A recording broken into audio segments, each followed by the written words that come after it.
الحمدللہ وکفا وسلام علی عبادہ الذین اصطفیٰ اشہد ان لا الہ الا اللہ وحدہ لا شریک لہ واشہد ان محمدا عبدہ ورسولہ صلی اللہ علیہ وآلہ وسلم اما بعد۔ ناظرین کرام، قصص القرآن کے سلسلے میں آج کے پروگرام میں ہمارا موضوع ہے حضرت ایوب علیہ السلام اور ان کے احوال کا تذکرہ۔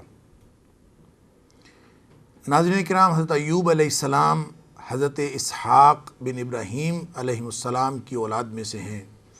حضرت اسحاق کے بارے میں جو ہم نے پروگرام کیا تھا اس میں یہ آپ جان چکے ہیں کہ حضرت اسحاق علیہ السلام کے دو بیٹے تھے۔ ایک بیٹے کا نام عیس یا عیسو تھا، جبکہ دوسرے بیٹے کا نام یعقوب علیہ السلام تھا۔ اور جو عیس یا عیسو تھے ان کی اولاد میں سے آگے چل کر حضرت ایوب علیہ السلام ہوئے ہیں۔ اور یہ کہا جاتا ہے کہ جو رومی ہیں، رومی نسل جو ہے یہ بھی عیس یا عیسو بن اسحاق علیہ السلام کی اولاد میں سے ہے، اور اس اعتبار سے تاریخی طور پر یہ بات ثابت کی جاتی ہے کہ حضرت ایوب علیہ السلام رومی النسل تھے۔ اگرچہ حفظ الرحمن سہاروی نے اپنی کتاب قصص القرآن کے اندر اس بات کو ثابت کرنے کی کوشش کی ہے کہ حضرت ایوب علیہ السلام رومی النسل نہیں تھے، لیکن تاریخی طور پر یہی بات درست معلوم ہوتی ہے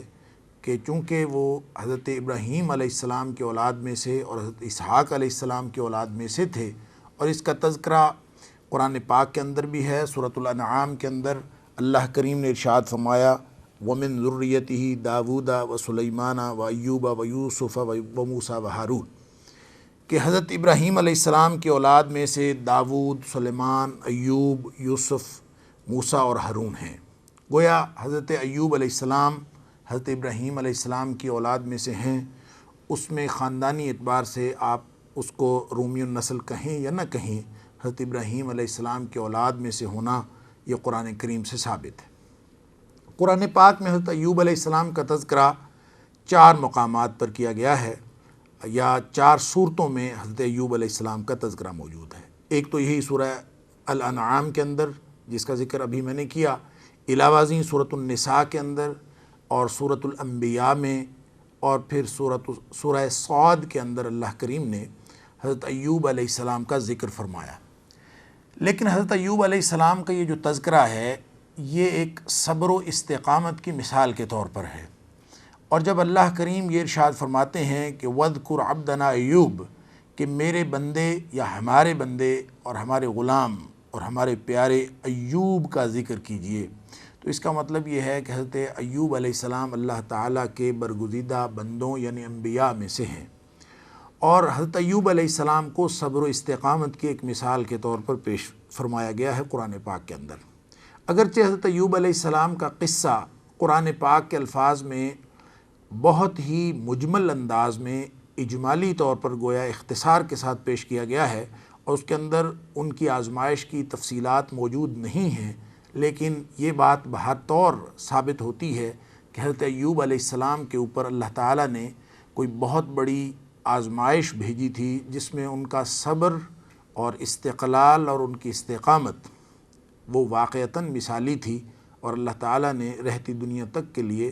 ان کو صبر و استقامت کی ایک مثال کے طور پر پیش فرمایا۔ ناظرین کرام، قرآن پاک میں جتنے بھی انبیاء کا ذکر آیا ہے وہ احکام کے ساتھ ساتھ اس کے ثبوت کے طور پر ایک مثال گویا اللہ تعالیٰ نے بیان فرمائی۔ اس کو یوں سمجھ لیجئے کہ جو اللہ تعالیٰ نے قرآن پاک کی تعریف بیان کرتے ہوئے یہ فرمایا تھا کہ قرآن پاک نازل ہوا ہے شہر رمضان الذی انزل فیہ القرآن، اور پھر ساتھ کہا یعنی رمضان کے مہینے میں قرآن نازل ہوا، اور ساتھ یہ فرمایا ھدی للناس، یہ لوگوں کے لیے ہدایت کا سامان فراہم کرتا ہے، اور ساتھ ہی فرمایا وبینات من الہدی والفرقان، کہ یہ ہدایت کی نشانیاں، اس میں ہدایت کی واضح نشانیاں ہیں۔ یہ جو ہدایت کی واضح نشانیاں ہیں اس سے مراد ایک تو آیات بینات بھی ہو سکتی ہیں، قرآن پاک کی آیات، اور اس کے علاوہ وہ نشانیاں جو معجزات کہلاتے ہیں وہ بھی ہو سکتے ہیں۔ اس کے علاوہ اس سے مراد انبیاء کی زندگی کی صورت میں اور انبیاء کی جو حیات طیبہ ہے اس کے نمونے کی صورت میں ایک گویا بینات بیان فرمائی گئی ہیں۔ جب بھی کوئی حکم دیا گیا اور کوئی بھی انسانی گویا شخصیت سے مطالبہ کیا گیا، کوئی بھی ہدایت کا پہلو بیان کیا گیا، تو اس کے ساتھ کسی نہ کسی نبی کا تذکرہ فرما دیا گیا۔ ان کو مبینات من الہدی والفرقان کہا جاتا ہے۔ مثال کے طور پر مستقل مزاجی اور قوم کی ڈھٹائی کے مقابلے میں مستقل مزاجی کے ساتھ لمبے عرصے تک تبلیغ اسلام کرتے جانا اور اللہ کی وحدانیت کا درس دیتے جانا، یہ ایک دین اسلام کا ایک اہم حکم ہے اور قرآن پاک کا ایک اہم حکم ہے۔ لیکن اس حکم کی عملی صورت جب بیان فرمائی تو گویا حضرت نوح علیہ السلام کی شکل میں ایک بین دلیل اور بین ثبوت جو ہے وہ ہمارے سامنے قرآن پاک نے رکھ دیا۔ اسی طرح مصیبتیں برداشت کرتے ہوئے اگر ہمیں یہ کہا گیا کہ مصیبتیں برداشت کرتے ہوئے دین پر قائم رہو، تو اس کے لیے مثال حضرت ادریس علیہ السلام کی دے دی گئی کہ ایک نبی کا اسوہ تمہارے پاس موجود ہے کہ قوم کی طرف سے ڈھا دی جانے والی جو مصیبتیں ہیں ان کو برداشت بھی کرو اور ساتھ ہی ساتھ دین اسلام پر قائم بھی رہو۔ اسی طرح اگر حکومت وقت کے ساتھ یا بادشاہ وقت کے ساتھ جو ٹکر لینا ہے دین اسلام کی خاطر، جب اس کے بارے میں حکم اور ہدایت کا کوئی پہلو بیان ہوا تو اس میں مثال کے طور پر حضرت موسیٰ علیہ السلام کا تذکرہ کر دیا گیا کہ جب بھی کسی رہتی دنیا تک کسی بھی قوم میں کسی بھی فرد کو دین اسلام کی خاطر، اعلاء کلمت اللہ کی خاطر اگر حکومت وقت کے ساتھ کوئی مباحثے، مجادلے اور اس کے بعد تصادم کی نوبت آئے گی تو حضرت موسیٰ علیہ السلام کی صورت میں اس کے سامنے بین ثبوت اور بین دلیل جو ہے گویا موجود ہوگی۔ یہ ہیں بینات من الہدی والفرقان۔ اسی طرح اگر قوم کے گناہ دیکھ کر پھر بھی صبر و استقامت کے ساتھ دین کی تبلیغ پر قائم رہنے کی کوئی بات ہو تو اس میں حضرت ہارون علیہ السلام کا جو اسوہ ہے وہ بیان کر دیا گیا۔ اور پھر اگر ایک طرف اللہ کا عذاب ہو اور دوسری طرف قوم کی نافرمانی ہو اور ایسی کسی صورتحال میں رہنمائی کا جو پہلو نکلتا ہے اس کا تذکرہ مقصود ہو تو حضرت یونس علیہ السلام صاحب الحوت کا تذکرہ کر دیا گیا۔ اور اگر ان ساری خصوصیات کا مرقع اور مجموعہ بیان کرنا ہو تو وہ حضرت ابراہیم علیہ السلام کی ذات، جد الانبیاء، ان کا تذکرہ کر دیا گیا۔ یوں گویا جو ہدایت کے جتنے پہلو ہیں اور انسانی شخصیت سے جتنے مطلوب جہات ہیں ان کے بارے میں کوئی نہ کوئی ایسا تذکرہ کر دیا جاتا ہے جو رہتی دنیا تک کے لیے ایک مثال بھی بن جاتا ہے اور ایک بین دلیل اور بین معجزہ اور بین ثبوت ہوتا ہے، ایک نمونہ ہوتا ہے اور ساتھ ہی ساتھ وہ ہدایت کی ایک مثال بھی ہوتا ہے۔ تو یوں حضرت ایوب علیہ السلام کا ذکر صبر و استقامت کی مثال کے طور پر بیان کیا گیا کہ آزمائشیں اللہ کی طرف سے آتی ہیں اور آزمائش کسی بھی شخص پر آ سکتی ہے۔ حدیث کے اندر آتا ہے کہ سب سے بڑی آزمائش انبیاء پر آتی ہے اور انبیاء کے بعد جو سب سے بڑی آزمائش ہے وہ نیک لوگوں پر آتی ہے، اور پھر اس کے بعد جو درجہ بدرجہ کم تر ہوتے چلے جاتے ہیں ان کے اوپر اسی حساب سے آزمائشیں آتی ہیں۔ تو چونکہ حضرت ایوب علیہ السلام اللہ کے نبی تھے لہٰذا ان کے اوپر ایک بہت بڑی آزمائش آئی۔ آزمائش کس طرح سے آئی اس کا قرآن کریم کے اندر ذکر نہیں ہے کہ آزمائش کیا تھی۔ البتہ اس بارے میں مختلف اقوال ہیں، مختلف مفسرین نے اپنے اپنے انداز سے اس کو بیان کیا ہے کہ کون سی آزمائش حضرت ایوب علیہ السلام کے اوپر آئی تھی، اور اس سلسلے میں جو تورات کا بیان ہے اس میں جو اسفار مسوی ہیں ان میں جو حضرت ایوب علیہ السلام کے بارے میں بیان کیا گیا ہے اس میں یہ ہے کہ حضرت ایوب علیہ السلام کو کوئی جسمانی بیماری لگ گئی تھی۔ تو احوال جو حضرت ایوب علیہ السلام کے ذکر کیے جاتے ہیں اس میں حضرت ایوب علیہ السلام بنیادی طور پر ایک انتہائی خوشحال گھرانے سے تعلق رکھتے تھے، اور شام کے علاقے حوران میں بثنیہ نامی ایک جگہ تھی، وہاں آپ کی وسیع اراضی تھی، وسیع اراضی کے قطعات تھے، آپ ان کے مالک تھے۔ علاوہ ازیں بہت سے غلام، بہت سے مویشی جانور اور مال و اسباب اللہ تعالیٰ کی طرف سے آپ کو عطا کیا گیا تھا۔ لیکن انہی حالات میں اچانک آپ کے اوپر ایک آزمائش آ گئی، آہستہ آہستہ آپ سے مال چھن گیا، آپ کی کثیر اولاد بھی تھی، بیویاں بھی تھیں، آہستہ آہستہ وہ بھی چھن گئیں، ایک ایک کر کے سب لوگ جو ہیں وہ آپ کا ساتھ چھوڑتے گئے، اور بعض مفسرین نے لکھا کہ اولاد جو ہے وہ ایک ایک کر کے فوت ہوتی گئی، اور آپ سے گویا بیویاں بھی ختم ہو گئیں سوائے ایک بیوی کے، اور اولاد بھی ختم ہو گئی، اور آپ کو جو جسمانی بیماری لاحق ہوئی تورات کے بیان کے مطابق اور مختلف مفسرین کے بیان کے مطابق، ایک قول یہ ہے کہ آپ چیچک کے مرض میں مبتلا کر دیے گئے تھے، اور بعض نے کہا ہے کہ آپ کو برس کا مرض تھا، اور بعض نے کہا کوڑ کا جزام کا مرض تھا کہ آپ کے پورے جسم کے اندر کیڑے چل گئے تھے، اور سوائے ہڈیوں کے سارا گوشت جو ہے وہ ختم ہو گیا تھا، اور حضرت ایوب علیہ السلام اسی حالت میں پڑے رہے۔ یہ کتنا عرصہ رہا؟ بعض لوگوں کا خیال ہے 3 سال، بعض کا خیال ہے 18 سال، اور بعض نے اس کو 13 سال کہا ہے، لیکن بہرحال سال ہا سال کی مدت گزر گئی، اور حضرت ایوب علیہ السلام اسی حالت میں پڑے رہے۔ حالات اس حد تک پہنچ گئے کہ حضرت ایوب علیہ السلام کی جو ایک بیوی آپ کے ساتھ آپ کی خدمت گزار تھی، وہ آپ کے اوپر مال بھی اپنا خرچ کرتی تھی، آپ کی خدمت گزاری بھی کرتی تھی، وفا شعاری بھی کرتی تھی، اور آپ کے ساتھ رہی، اور آپ کی خدمت میں کبھی اس نے کوئی دقیقہ فرگزاشت نہیں کیا، اور آپ کے ساتھ رہی۔ آہستہ آہستہ اس کا مال بھی ختم ہو گیا، اور اس کی اس حد تک نوبت آ گئی کہ اس کو لوگوں کے گھروں میں کام کرنا پڑا، اور محنت مزدوری کر کے وہ اپنا پیٹ بھی پالتی تھی، حضرت ایوب علیہ السلام کی خدمت بھی کرتی تھی۔ اس پر کہتے ہیں کہ آپ کی جو زوجہ محترمہ تھیں، انہوں نے حضرت ایوب علیہ السلام کو بارہا کہا کہ آپ اللہ سے دعا کریں کہ اللہ تعالیٰ آپ کی مصیبت کاٹ دے، اور بعض روایات میں یہ آتا ہے کہ اس سے پہلے حضرت ایوب علیہ السلام 70 سال کی زندگی گزار چکے تھے، اور بعض نے کہا ہے کہ محض 18 سال کی زندگی تھی۔ بہرحال حضرت ایوب علیہ السلام کا جواب یہ ہوتا تھا کہ جس اللہ نے مجھے کئی سال تک نعمتوں کے اندر اور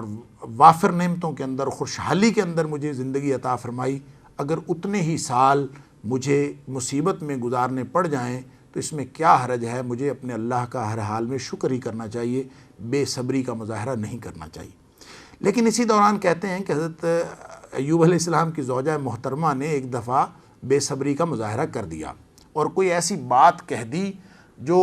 یعنی حالات سے بے چین ہو کر اور حالات سے گھبرا کر کوئی ایسی بات کہہ بیٹھیں جو حضرت ایوب علیہ السلام کے جو پایہ ثبات تھا یا صبر و استقامت کی جو ان کی حالت تھی، اس کے اندر وہ کسی طرح کا خلل ڈالنے کا سبب بن سکتی تھی۔ اس لیے حضرت ایوب علیہ السلام ان سے ناراض ہو گئے، اور ناراضگی کے عالم میں یہ کہہ دیا کہ میں اگر صحیح ہو گیا تو میں تجھے 100 کوڑے کی سزا دوں گا، اور اس کا ذکر قرآن پاک کے اندر آتا ہے،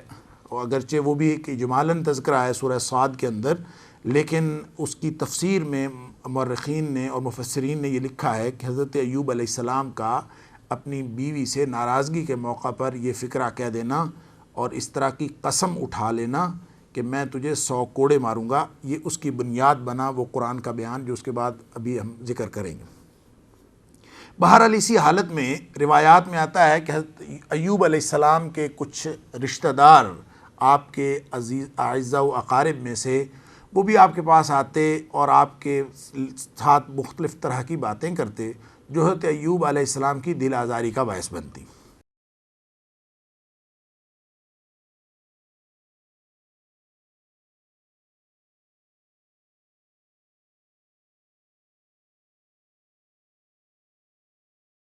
اب ایک تو جسمانی معاملہ تھا،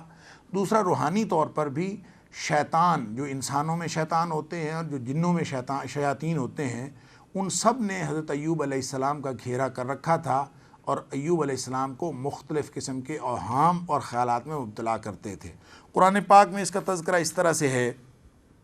کہ سورۃ الانبیاء میں تو اللہ تعالیٰ نے فرمایا وَأَيُّوبُ إِذْ نَادَىٰ رَبَّهُ أَنِّي مَسَّنِيَ الضُّرُّ، کہ ایوب علیہ السلام نے اللہ سے یہ کہا کہ اللہ مجھے تکلیف پہنچی ہے، مجھے مصیبت پہنچی ہے، وَأَنْتَ أَرْحَمُ الرَّاحِمِينَ، اور تو بہت زیادہ رحم کرنے والا ہے۔ لیکن سورہ صاد میں کہا ہے کہ اذ نادى ربه انی مسنی الشیطان بنصب وعذاب، کہ اے اللہ مجھے شیطان کی طرف سے، شیطان نے مجھے مبتلا کیا ہے ایذا اور تکلیف میں۔ اب مفسرین کرام کا خیال یہ ہے کہ جو سورہ انبیاء کے اندر ذکر ہے مسانی الضر کا، اس سے مراد جسمانی تکلیف ہے، اور جو جس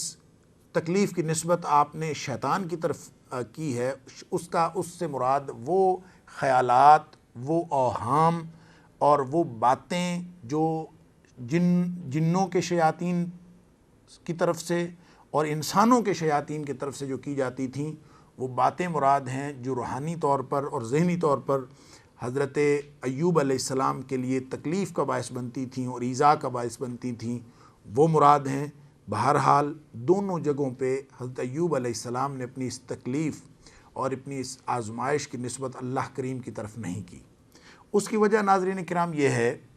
کہ انبیاء و صلحاء کسی بھی بات جس کا تعلق شر کی نوعیت سے ہو اس کی نسبت اللہ کریم کی طرف نہیں کرتے، اگرچہ شر اور خیر دونوں اللہ کی طرف سے ہیں۔ شر حقیقت میں وہ ہے جو ہماری نظر میں شر ہوتا ہے، اللہ کی طرف سے اس کے پیچھے بھی کوئی نہ کوئی خیر کا پہلو ہوتا ہے۔ یوں شر کا خالق بھی اگرچہ اللہ تعالیٰ ہے، لیکن چونکہ اس کے پیچھے ایک وسیع تر خیر موجود ہوتا ہے جس کا علم سوائے اللہ کریم کے اور کسی کو نہیں، لہٰذا جتنے بھی انبیاء صلحاء گزرے ہیں وہ اس کسی بھی طرح کا بظاہر نظر آنے والا جو شر ہے اس کی نسبت اللہ کریم کی بجائے اپنی طرف کرتے ہیں، شیطان کی طرف کرتے ہیں، یا دیگر جو ظاہری اسباب ہوتے ہیں ان کی طرف کرتے ہیں۔ گویا اللہ کی طرف سے صرف خیر ہی خیر ہوتا ہے، شر کی نسبت اللہ کی طرف نہیں کی جاتی۔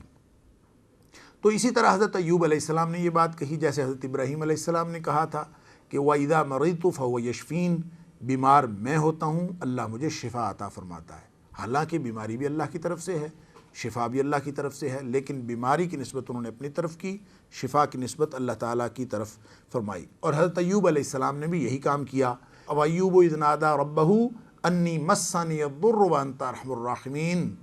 ایوب علیہ السلام نے اپنے رب کو یہ کہہ دیا۔ یہ کب کہا؟ مفسرین کرام نے کہا کہ کوئی ایسی بات کہی آپ کے رشتہ داروں میں سے کسی نے آ کے جو آپ کے لیے بڑی ہی تکلیف کا باعث بنی، اور تکلیف کا باعث اس لیے نہیں بنی کہ آپ کو اپنی ذاتی طور پر تکلیف ہوئی، ذاتی طور پر تو آپ پہلے ہی تکلیف میں مبتلا تھے، مال اسباب چھن گیا، اولاد چھن گئی، مویشی ختم ہو گئے، اراضی ختم ہو گئی، سب کچھ بک بکا گیا، آپ کے پاس جتنا مال اسباب تھا، آپ کی زوجہ محترمہ کا مال وہ بھی ختم ہو گیا، اور حالات یہاں تک آ گئے کہ آپ کی زوجہ محترمہ کو لوگوں کے گھروں میں خدمت کرنی پڑی اور کام کر کے لوگوں کے گھروں میں کام کر کے روزی کما کے لانی پڑی، یہ تک حالات ہو گئے۔ اور ان سب نے حضرت ایوب علیہ السلام کو اس بات پر مجبور نہیں کیا کہ آپ اللہ سے دعا کریں، لیکن کب کی انہوں نے اللہ سے دعا؟ جبکہ آپ کی زوجہ محترمہ نے بے صبری کا اظہار بھی کیا، اس پر بھی آپ نے اللہ سے دعا نہیں کی کہ میری مصیبت کاٹ دی جائے۔ آپ اللہ سے ہمیشہ اچھی توقع اور اس آزمائش کے بدلے، اس مصیبت کے بدلے اللہ سے اجر کی توقع کر کے انتہائی صبر کے ساتھ اس کا مقابلہ کرتے رہے۔ اس کی وجہ یہ ہے کہ کسی بھی نیک آدمی کو، کسی بھی مومن کو، کسی بھی مسلمان کو کوئی بھی جو تکلیف پہنچتی ہے، یہ سوال ہی پیدا نہیں ہوتا کہ اس کے نتیجے میں اللہ کی طرف سے اس کو اجر نہ ملے۔ بخاری شریف کی حدیث ہے، رسول اللہ صلی اللہ علیہ وسلم نے فرمایا کہ مسلمان کو کوئی بھی تکلیف جو پہنچتی ہے، مومن کو کوئی بھی تکلیف جو پہنچتی ہے، اس کو کوئی غم ملتا ہے، اس کو کوئی درد، کوئی مصیبت، کسی بھی طرح کی بیماری جو اس کا آتی ہے، تو اللہ تعالیٰ اس کے نتیجے میں اس کی خطائیں، اس کی غلطیاں، اس کے گناہ معاف فرما دیتا ہے۔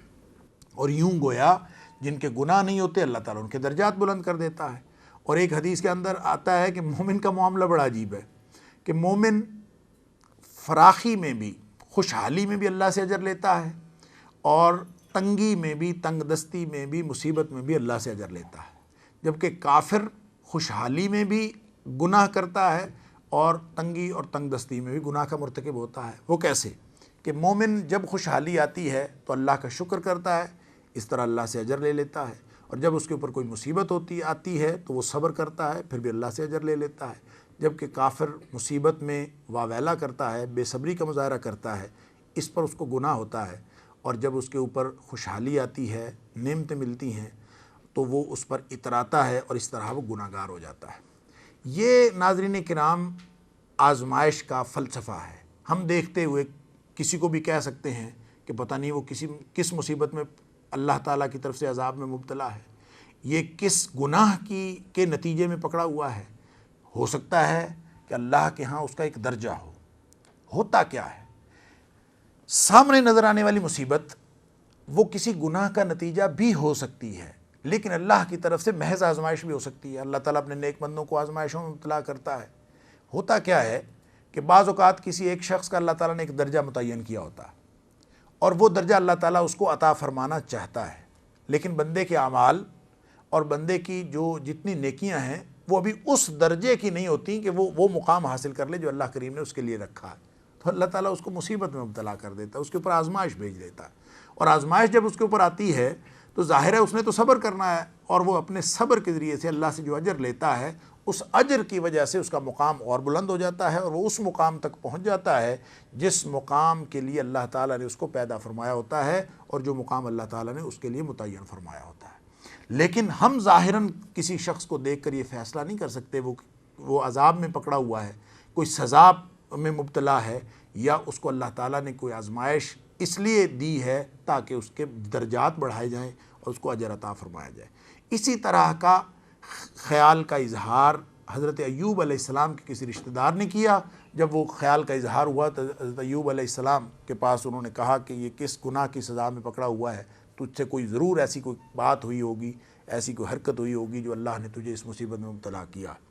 اس پر حضرت ایوب علیہ السلام کو بہت تکلیف پہنچی، اس پر آپ نے اللہ سے دعا فرما دی، اور جو ہی اللہ سے دعا فرمائی اللہ تعالیٰ نے آپ کی دعا قبول فرمائی، اور اللہ تعالیٰ نے فرمایا فاستجبنا له فكشفنا ما به من ضر ما آتيناه أهله مثلهم معهم رحمة من عندنا وذكرى للعابدين۔ یہ تو سورۃ الانبیاء میں فرمایا کہ ہم نے فوراً اس کی دعا قبول کر لی اور اس کی بیماری اس سے دور کر دی۔ لیکن سورہ صاد میں اس کی تھوڑی سی تفصیل بیان فرمایا ارقد برجلک، اپنا پاؤں نیچے مارو، اور اس پر اللہ تعالیٰ نے فرمایا کہ جب پاؤں نیچے مارو گے ھذا مغتسل بارد وشراب، اس سے ایک چشمہ پھوٹ پڑے گا، ایک ٹھنڈے پانی کا چشمہ جو پینے کا کام بھی آئے گا اور تمہارے لیے غسل کا سامان بھی فراہم کرے گا۔ تو گویا ایک چشمہ پانی کا پھوٹ پڑا، اور اس چشمے سے حضرت ایوب علیہ السلام نے غسل فرمایا، اس سے غسل فرماتے ہی آپ کی بیماری چلی گئی اور آپ بالکل ٹھیک ٹھاک ہو گئے۔ بلکہ مفسرین نے اس کی تفصیل بھی بیان کی ہے کہ جب یہ موقع آیا اس وقت آپ کی زوجہ محترمہ آپ کے پاس موجود نہیں تھیں، اور جب وہ واپس تشریف لائیں تو وہاں پہ ایک بالکل چنگا بھلا بالکل تندرست شخص بیٹھا ہوا تھا، اور جس کو اللہ تعالیٰ نے جنت کا لباس پہنا دیا تھا، اور آپ کی زوجہ محترمہ آپ کو پہچان نہیں سکیں اور حیران ہو کے پوچھنے لگیں کہ ابھی یہاں پہ میرا شوہر پڑا ہوا تھا، وہ کہاں چلا گیا اور آپ کون ہیں؟ تو حضرت ایوب علیہ السلام نے بتایا کہ میں ہی آپ کا شوہر ایوب ہوں، مجھے اللہ تعالیٰ نے تندرستی عطا فرما دی ہے اور مجھے جنت کا لباس بھی عطا فرما دیا ہے۔ تو یوں اللہ تعالیٰ نے وہ ساری مصیبت ٹال دی، اور وہ جو رہا معاملہ اس قسم کا جس کے بارے میں قرآن پاک نے یہ ذکر کیا ہے وَخُذْ بِيَدِكَ ضِغْثًا فَاضْرِب بِهِ وَلَا تَحْنَثْ، قرآن پاک نے تو اجمالاً ذکر کیا ہے کہ اپنے ہاتھوں میں تنکوں کا ایک مٹھا لے لے اور اس کو مار دے، ولا تحنس، اپنے قسم کے خلاف نہ کر، یعنی قسم نہ توڑ۔ اس کا مطلب یہ ہے کہ قسم تو اٹھائی تھی، قسم کا کوئی معاملہ تو تھا، اور اس کی تفصیل وہی ہے جو ابھی میں ذکر کر چکا ہوں کہ حضرت ایوب علیہ السلام نے قسم اٹھائی تھی کہ میں 100 کوڑے ماروں گا۔ اب ظاہر ہے کہ ایوب علیہ السلام چونکہ صابر و شاکر تھے، اللہ تعالیٰ خود فرماتا ہے کہ انا وجدناہ صابرا، ہم نے اس کو صابر و شاکر پایا، بہت صبر کرنے والا تھا، اور نعم العبد، بہترین آدمی تھا، اور انہ اواب، اور توبہ کرنے والا، ہماری طرف لوٹنے والا، رجوع کرنے والا۔ اتنی خصوصیات رکھنے والا ایک شخص، اس کی وفا شعار اور خدمت گزار اور غمخوار بیوی،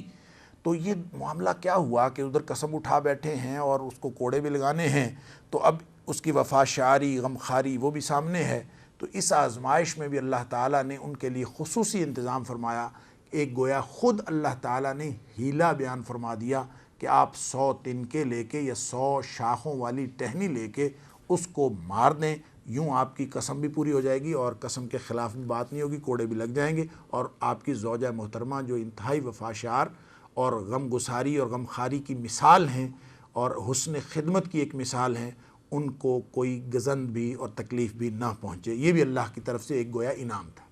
اس کے علاوہ بخاری شریف کی حدیث کے اندر آتا ہے کہ حضرت ایوب علیہ السلام ایک دفعہ غسل فرما رہے تھے تو اللہ تعالیٰ نے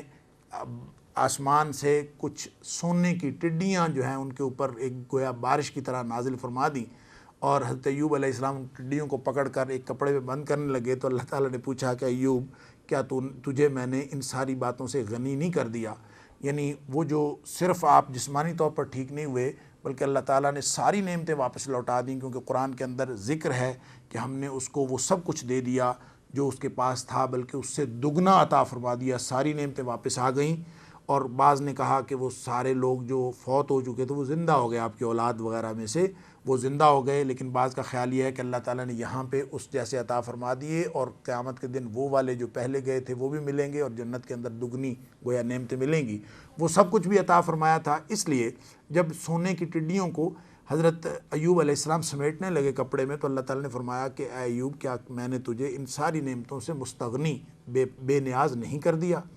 تو حضرت ایوب علیہ السلام نے، اس بخاری شریف کی روایت میں ہے کہ حضرت ایوب علیہ السلام نے فرمایا کہ اللہ، تو نے نعمتیں تو میرے اوپر وافر عطا فرمائی ہیں، نازل فرمائی ہیں، لیکن یہ کیسے ہو سکتا ہے کہ میں تیری رحمت اور تیری برکت سے بے نیاز ہو جاؤں؟ ولیکن لا غنا لی عن برکتک، تیری برکت سے میں کبھی غنی اور